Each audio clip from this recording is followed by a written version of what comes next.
Okay guys, welcome back to another Creativerse video.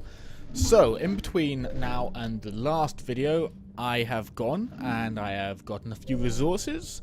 As you can see here, I have gotten myself a nice stone sword, the second tier.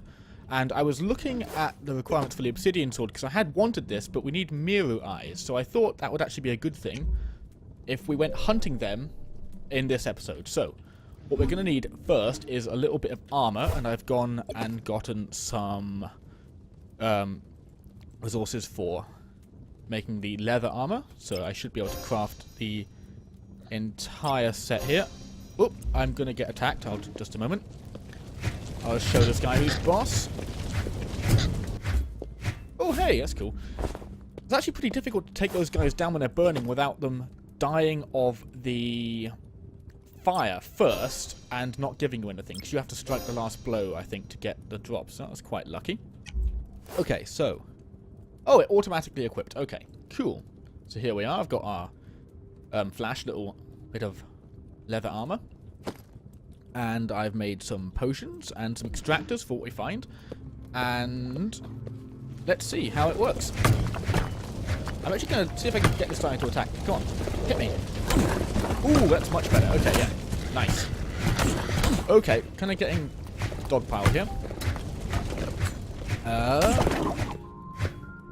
And not a single drop. It's okay though, because we've got potions, so we can just go straight back up to full. Now, what I'd show you something. I made the next tier of torch as well. And if you can see that here, that's a standard torch.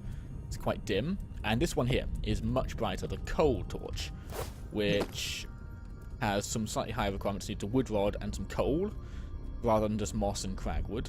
And there's going to actually be a wood burning lamp, which is the next tier, which I don't know if that means it consumes a resource to run, or if it's just a more expensive torch like this. I'm hoping it doesn't consume resources to run.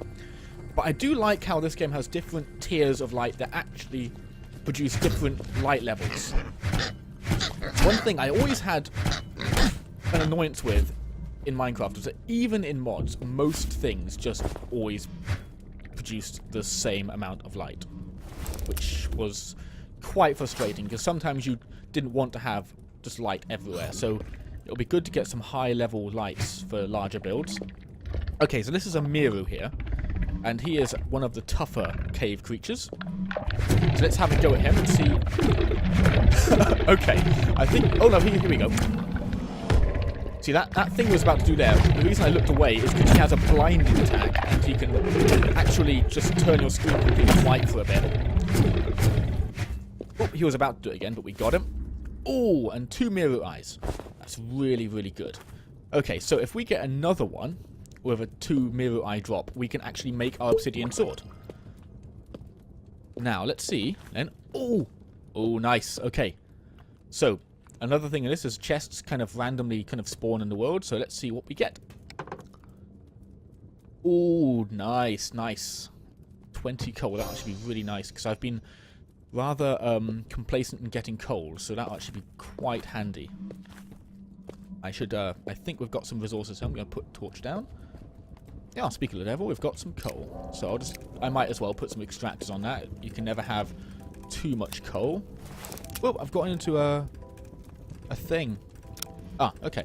I did not know there was a... oh, okay. So the console, what is usually the console command button on most games is actually the picture button here. I did not know that. I'm learning all sorts of things today.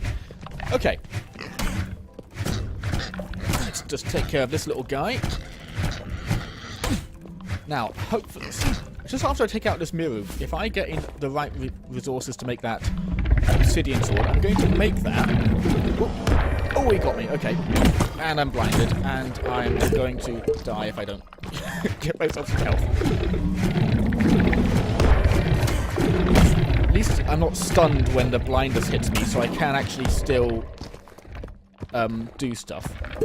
If it had a stun effect, that would be really, really mean. So I'm just going to roll with these guys. At least the potions are kind of instant regen. Oh god, it's really intense in here. Let's see. Let's see what we can do. Okay. It's going to take a while for me to maybe get rid of this massive chain of crabs, so I'm going to cut here briefly, and I'll see you guys in a minute. Okay guys, so welcome back, and we have 5 Mirus. The guy dropped 3 of them, so we got really lucky there. I don't think they drop 3 very often. So, what we can do is get some obsidian together from... Oops. I believe I have it in my chest here somewhere. Yes, here we are. Now, do I have any stone? Okay. So, I'll just make us some stone rods. And that is going to take 20 seconds. It is unfortunate the timing on these. I think basically the late game thing is, I think there's probably going to be faster processors, but if not, we just have massive banks of them that I process hundreds of things at once in. Okay, so here we are. What was the rest that we needed? Okay, that's it. Yeah, we can make it. Nice! Okay, so that's going to be a nice thing to try out. Now, we're going to go on a little bit of a journey, because the next thing I want to show you guys is where I'm actually going to set up home. First, though, I'm going to test out this guy on just 3 hits. Oh, lovely, lovely. Okay, so my cave's just there, in this nice little plains area. We started over there. And the place I discovered that I wanted to set up home is right over here, in this lovely canyon biome. It's got this one little zone that's really, really choice, and I quite like it.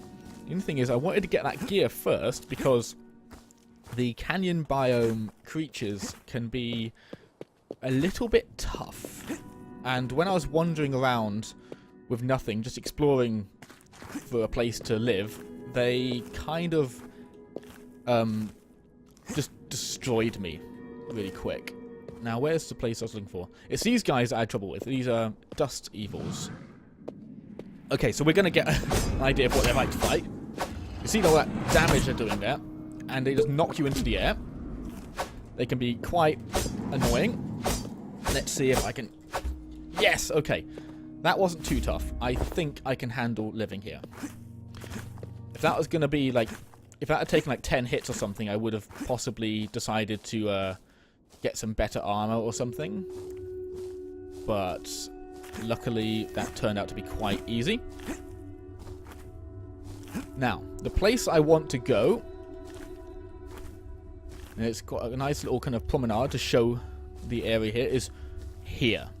Because just this massive wall here, I just love it. It's so dramatic and scenic, and I have this idea of maybe tunneling into it here and building up into it with maybe a few towers sticking out and things like that. I haven't got a really strictly envisioned plan for it yet, but I definitely want to do something with this area.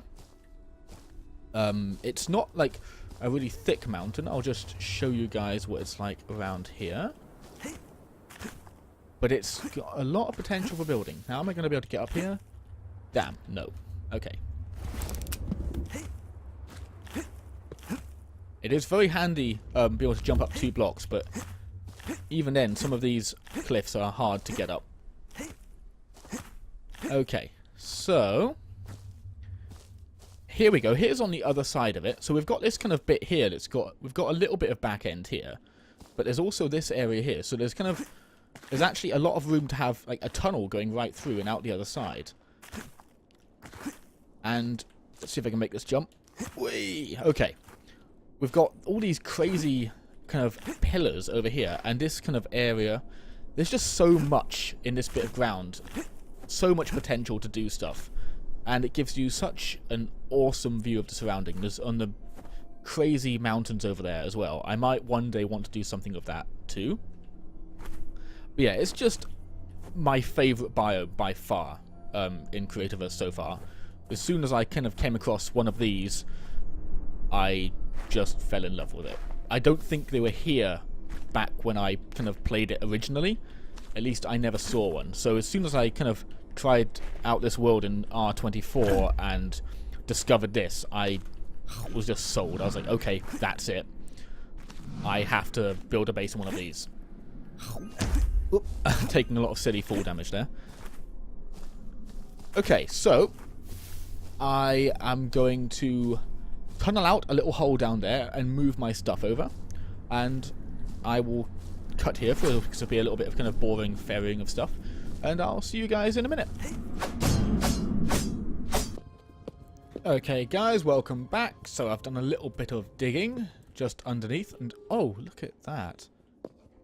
That is really nice. I really like the skies in this game, and that just above that looks really, really cool.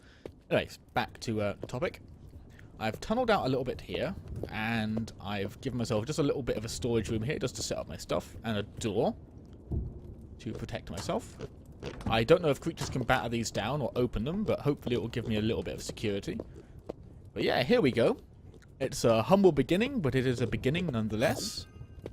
And I needed some beeswax for the door, and I realized I've got this queen bee thing. So I don't actually know what this does, but we shall see. I'll do some research on it because it seems interesting. I don't know if we can breed bees. Maybe? Hopefully. One thing I was really hoping, which doesn't seem to be the case, is I was hoping that I could make some bricks out of this dark canyon stone, and I have a lot of it. But it does not appear as if there is anything I can actually make with it. At least collecting it did not unlock any recipes, unfortunately. And although, let's see if it's... No, I can't put it in the processor. So I can't... I'm hoping that there's something I can do with it, because the texture on this is like just the colors on this are really nice to me, and it would be awesome if I could make some bricks with it. So if there aren't any yet, I would seriously suggest that that is something the game needs. Even if it's just a recolor of the standard bricks you can make with normal stone, it would still be a very cool thing to have. Anyway, I think that is where I'm going to wrap up this small little episode. It might be a little bit short. I have a terrible sense of time when I'm actually recording these things, so I have no idea, I'm afraid. I should really start setting a timer. But yeah, got a little homestead set up, and between now and the next episode, I am going to do probably quite a lot more digging and a load of crafting to open up some recipes and have a look at kind of building options to see what I'm going to do to turn this little hole into a proper base. Okay, so I hope you enjoyed the video. Please feel free to leave a comment if you have anything to add, any advice you'd like to give. And as always, thank you for watching, and I'll see you next time. See ya, guys.